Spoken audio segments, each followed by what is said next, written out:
kalau Natal juga saya diundang gitu. Tapi dikasih sekat gitu, yang halal dan non halal. Firman Tuhan juga ingatkan setiap kita, jangan berharap pada manusia. Kenapa? Karena kalau kita berharap pada manusia, ujung-ujungnya kecewa. Karena manusia mengecewakan. Menunjukkan keterangan itu adalah pemerintah. Kalau pemerintahnya panik, apalagi rakyat. Haruskah kemudian bangsa ini dalam tanda kutip ya mungkin tobat nasional mungkin?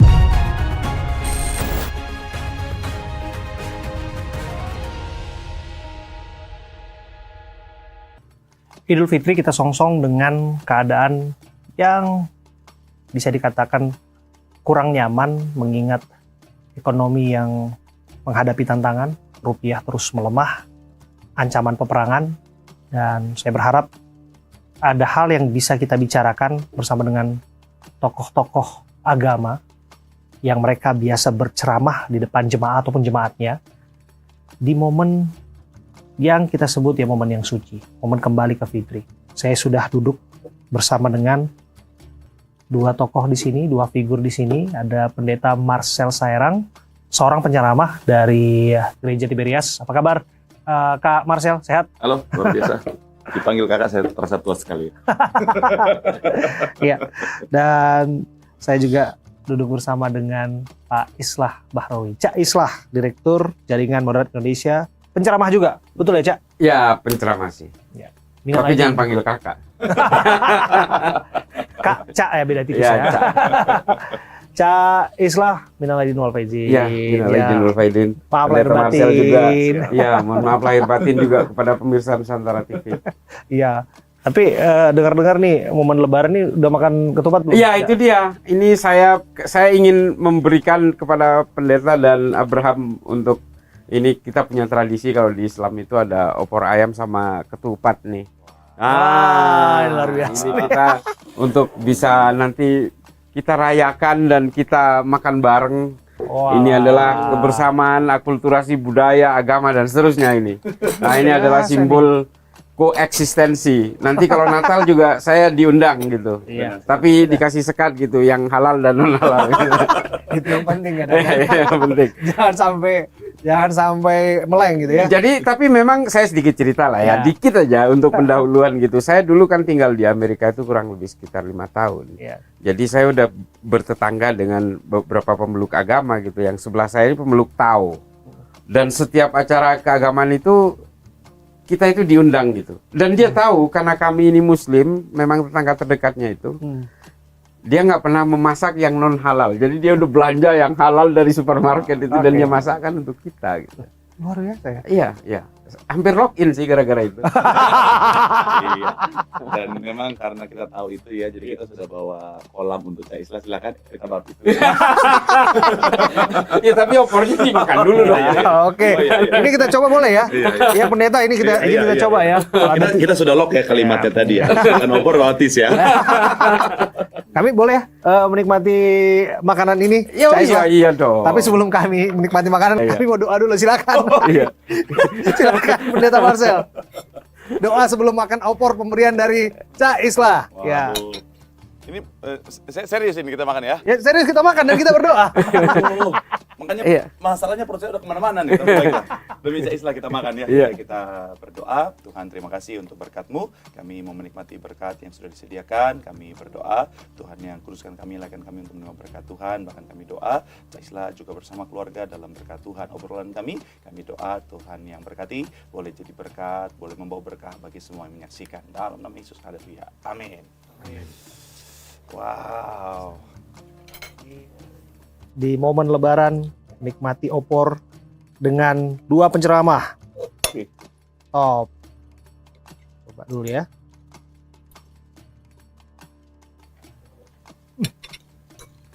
Enak betul nggak? Enak. Meskipun inflasi kan hanya ini materinya yang dikurangi, bumbunya nggak dikurangi. Iya. Memang saking inflasinya air nggak ada ya. Tolong air diambilin. Tolong disiapin air. Kalau kita seret bahaya. Ya kita ambil air, dan tisu juga sekalian ya. Oh, iya. Sambil kita bincang-bincang lah. Ini kan momen Lebaran seperti ini, kita bicara tadi soal tantangan. Ya. Bagaimana kemudian tantangan ini menjadi persoalan yang dialami oleh semua kalangan. Tapi saya mulai dari Pak Pendeta dulu, Oke. Kak Marcel. Kak Marcel, melihat Lebaran kali ini apa yang beda di tahun ini? Masih nyari-nyari takjil, masih war takjil nggak? Tentu tetap ya, cuman memang kita gerakannya makin bawah tanah ya biar tidak kelihatan ya. Jadi kalau misalnya ada teman-teman kita, saudara-saudara kita muslim yang ketika nyampe ternyata gorengannya udah yang tinggal leto-letoy atau si sebuahnya tinggal hikmahnya aja, itu memang karena gerakan kita masih terus berjalan ya. Dari perspektif saya kalau bicara tentang keadaan hari ini memang tidak mudah, tentunya tidak mudah. Kenapa? Karena secara ekonomi nggak bisa dipungkiri itu penting dan banyak orang sangat-sangat terpengaruh dengan itu. Tetapi balik lagi saya tetap masih bisa melihat ada hikmah di balik semua kejadian, dan saya tetap melihat ada ucapan syukur kalau dalam bahasa kita ya, bahwa sekalipun keadaannya tidak mudah, tapi masyarakat Indonesia kan masyarakat yang pintar bersyukur ya. Jadi sudah dalam musibah pun untung gitu ya. Jadi sampai hari ini pun saya lihat tetap ada perspektif orang-orang yang mampu bersukacita. Sebagai pemburu takjil, harga takjil makin mahal makin murah? Tentunya makin mahal, makanya kemarin banyak yang nanya, Pak, berburu takjil lagi dong Pak. Mereka nggak pikir budget kita harus keluarin lumayan kan. Iya, pada saatnya akan ada pembalasan. Mereka tuh balasnya di Paskah. Oh, di Paskah ya? Telur ya? Telur mereka ganti dengan Kinder Joy. Iya. Deket lagi nih. Tapi karena keadaan lagi begini, lebih mahal Kinder Joy. Jadi aman. Kalau Cak Islah ngelihatnya gimana Lebaran tahun ini? Ya biasa, dalam berbagai keprihatinan itu akan ada hikmah-hikmah yang bisa kita ambil sisi positifnya ya Pak Pendeta ya. Jadi saya ingat begini, ada satu pendeta Kristen dan satu seorang ulama namanya Imam An-Nawawi gitu. Jadi pada suatu waktu kejadian itu Lebaran dan Natal itu berdekatan. Tapi suasananya redup ketika itu karena ada pandemi taun hitam namanya. Pandemi taun hitam itu penyakit orang itu seperti bisul, lalu kulit manusia itu menjadi hitam dan setelah itu orang itu meledak. Waktu itu memang koordinat Lebaran, Idul Fitri dengan Natal itu berdekatan. Iya. Nah, momen itu jamaah-jamaah di gereja dan jamaah orang Islam di masjid itu banyak yang berguguran. Banyak yang ketika beribadat itu mereka banyak yang meninggal karena pandemi. Nah, lalu mereka bersepakat gitu dua orang ini. Gini aja. Ayo kita minta jemaat kita itu menjaga jarak kalau di dalam gereja dan di dalam masjid. Nah, keeping distance yang kita pakai kemarin ketika COVID itu Pak Pendeta itu adalah hasil rembukan satu pendeta dan satu kiai ini. Yang ditulis dalam jurnal kesehatan pertama di dunia namanya Akhbari Moghulan. Terbit pertama di Baghdad pada abad ke-10. Nah, itu adalah hikmah dari satu suasana keprihatinan dalam hari raya dan kemudian ada hikmah itu. Nah, itu Lebaran hari ini di tengah keprihatinan ekonomi yang memburuk ini ya kita ambil hikmahnya saja. Ambil hikmahnya saja. Tetap makan ketupat, tetap makan opor dengan apa adanya. Dengan apa adanya. Itu dia. Jadi ya betapa indahnya gitu kalau segala sesuatu yang sebenarnya seolah-olah secara angka, secara statistik itu sebenarnya menyusahkan kita, tapi kalau kita ambil positifnya, insya Allah vibe-nya positif. Ya, vibe-nya positif. Ya, saya pikir selaras juga ya, Pak Pendeta, bagaimana menghadapi tantangan, ancaman, keadaan yang tidak menyenangkan, tapi dengan rasa syukur tadi, dengan ucapan syukur tadi. Ya, karena kalau dalam Alkitab kan bicara tentang ucapan syukur membawa kekuatan. Jadi ketika ada sukacita, ada ucapan syukur, maka itu akan membawa atau menghasilkan kekuatan dari dalam. Dan menariknya kalau kita sudah menang di dalam, itu akan membantu kita untuk bisa menang di luar kita. Oke. Nah, kalau hari-hari ini kita melihat ya nggak mudah, keadaan perang sudah terjadi, kemudian juga rupiah melemah, dan ancaman inflasi, resesi, bahkan ada yang menyebutkan krisis ya. Harga minyak naik. Masihkah kita bisa bersyukur? Oke, ini pertanyaan yang menarik ya. Nah, tentunya kalau kita pakai perspektif orang dunia, bersyukur ditentukan oleh keadaan. Tetapi kalau kita pakai perspektif orang beragama, bersyukur kita bukan ditentukan oleh keadaan, tetapi apapun keadaannya kita mampu bersyukur karena selalu ada hikmah di balik setiap kejadian. Kalau kita di dalam Roma 8 ayat 28 kan berkata Allah turut bekerja dalam segala sesuatu untuk mendatangkan kebaikan. Jadi saya percaya bahwa apapun yang terjadi di balik semua ini ada kebaikan yang Tuhan sudah sediakan. Dan itulah akhirnya bisa menjadi dasar kita untuk tetap bersyukur. Untuk tetap bersyukur ya. Cak Islah, Anda dengar sendiri Pak Purbaya menyebutkan ya hari-hari ini bahwa ekonomi ekspansi, ya, ekonomi akselerasi.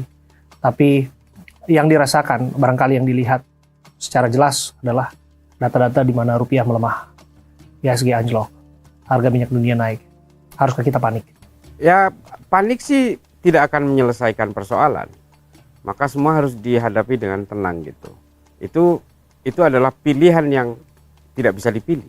Nah, yang menjadi persoalan adalah apakah kepanikan masyarakat ini nantinya akan bisa diatasi secara kolektif. Ini kan yang menjadi persoalan. Iya. Kita tadi berbicara panik gitu, rasa panik itu kan masing-masing personal pasti punya rasa itu. Betul. Kita aja nih, tiba-tiba di dalam mobil dikepung oleh orang yang pegang golok, panik nggak? Panik pasti. Nggak mungkin. Udah tenang aja. Gimana tenang? Orang itu udah gedor-gedor kaca kita, dia udah pegang golok, mukanya udah menyeramkan gitu. Nggak mungkin nggak panik. Kita normalnya seperti itu. Tapi bagaimana kemudian cara mengatasi itu? Kalau memang kita tidak bisa mengatasi, seharusnya orang yang di luar mobil kita dong yang bisa mengatasi. Betul. Dengan mengusir dia, dengan segala macam. Tapi kalau kita bicara negara, memang kita berbicara tentang kepentingan-kepentingan dan kebutuhan kolektif. Ya. Kepanikan 1-2 orang yang kemudian menjadi satu enklave besar, itu adalah kepanikan nasional. Jadi menurut saya kalau kita berbicara tentang tenang dan panik, yang seharusnya itu adalah menunjukkan keterangan itu adalah pemerintah. Kalau pemerintahnya panik, apalagi rakyatnya. Lah, tokoh agamanya tenang nggak? Pak Pendeta Marcel tenang nggak menghadapi ini semua? Oke. Nah, tentunya sebagai orang yang berjalan dengan iman, tentunya kita tetap tenang dalam segala keadaan. Betul. Jadi apapun yang terjadi, selalu percaya bahwa ya Tuhan menyediakan segalanya. Bukan berarti akhirnya kita pasrah. Dalam Alkitab kan sekali lagi ada kisah di mana ketika contoh seperti Yusuf, ada masa kelimpahan, ada masa kekeringan, dan dia mempersiapkan semuanya. Betul. Jadi kenapa akhirnya orang itu panik kan kadang-kadang seringkali karena out of control, di luar dari kemampuan dia. Betul. Tapi kalau dia ada persiapan dengan baik, maka akhirnya bisa menghadapi, setidaknya meminimalisir kepanikan. Dan saya suka tadi kalimat Cak Islah bahwa memang pemerintah punya peranan yang sangat penting. Kenapa? Karena rakyat melihat pemerintah. Artinya ketika pemerintah memberikan contoh mereka dalam ketenangan, itu bisa mempengaruhi dan akhirnya bisa membuat setidaknya banyak yang akhirnya bisa dalam ketenangan. Nah, tapi ketika berkhotbah, apakah Pak Pendeta ya, Kak Marcel menangkap kegelisahan itu juga dari jemaatnya, bahwa perang terjadi loh Kak hari ini, harga minyak naik loh. Kalau misalnya ini nggak mampu subsidi, harga bensin di pasaran ini bisa naik, dan kemudian akan berimplikasi pada kebutuhan-kebutuhan lainnya. Itu paling sederhana. Rupiah melemah kita lihat di depan mata. Jadi ancaman ekonomi ini makin menjepit bagi jemaat. Tentu kan ini persoalan ekonomi sosial yang nggak bisa toko gereja tutup mata. Nah memang ya, nggak bisa dipungkiri. Makanya telepon saya itu siang malam telepon bunyinya, jemaat nangis, bahkan kadang-kadang minta didoain. Bukan cuma minta didoakan, minta didengarkan yang pasti ya. Bahkan minta bantuan juga ada ya. Jadi tiba-tiba tengah malam, Pak, saya punya masalah. Nah di saat itu saya langsung bilang, saya juga punya masalah. Gitu, ya. Supaya dia tahu saya punya masalah. Sharing beban lah ya. Tapi intinya balik lagi ya, masalah ini kan ada hal yang bisa kita kontrol, ada hal yang nggak bisa kita kontrol. Artinya yang kita bisa lakukan sekarang adalah fokus pada apa yang bisa kita kontrol. Dan memang salah satu hal yang penting, tadi kita sempat ngobrol dengan Cak Islah bahwa salah satu yang paling fundamental kan soal makanan, betul ya? Betul. Nah, jadi mereka sudah mulai mempersiapkan swasembada pangan. Secara mandiri? Secara mandiri. Jadi nggak harus punya lahan luas dengan seadanya. Artinya gini, selama udah mulai nanam cabai, udah mulai nanam tomat gitu ya? Betul. Sampai sekarang kalau saya di rumah hidroponik itu sudah cukup memenuhi kebutuhan keluarga saya. Sungguh ini Kak? Iya. Apa aja Kakak? Gusta. Betul kali ini. Makanya lihat opor senang sekali. Aduh Kakak, mana ini? Taruh dulu ini minumnya. Di rumah makan sayur terus saya. Untung ketemu Cak Islah ya. Lagi sulit-sulit ekonomi dia bawain opor daging ayam sama kita kan. Saya jangan-jangan Cak Islah juga tanam-tanam juga ini. Saya juga diam-diam pingin jadi petani juga sekarang sebetulnya. Enggak, saya enggak. Enggak. Kenapa, Cak? Enggak. Dari kecil saya udah jadi petani. Kenapa, Cak? Udah nggak mungkin pengen jadi petani lagi. Ya, katanya petani berdasi Iya, gitu loh, iya. Cak. Hari I'm ini kan back to basic. I'm already a farmer. Iya. Ya kalau memang ada yang mau bercocok tanam ya silahkan saja. Tapi sebenarnya kebutuhan pangan kita itu kan sebenarnya bagian dari tugas utama dari pemerintah. Ketika seseorang itu ingin menjadi pemerintah, ingin menjadi penguasa, maka saat itu juga dia harus berkomitmen untuk bisa menyuplai semua kebutuhan masyarakatnya. Itu adalah tugas penguasa. Makanya saya paling gerah kalau ada penguasa yang ingin memperkaya dirinya sendiri, tapi justru tidak memperhatikan kebutuhan rakyat. Karena ketika dia sebenarnya menjadi penguasa, dia ingin menjadi presiden, dia menjadi menteri, dia menjadi pejabat, saat itu juga dia berkomitmen bukan hanya dengan rakyat, bukan hanya dengan dirinya, tapi juga dia berkomitmen dengan Tuhan bahwa dia harus menyediakan kebutuhan-kebutuhan rakyat. Makanya segala sesuatunya dimulai dari sumpah jabatan.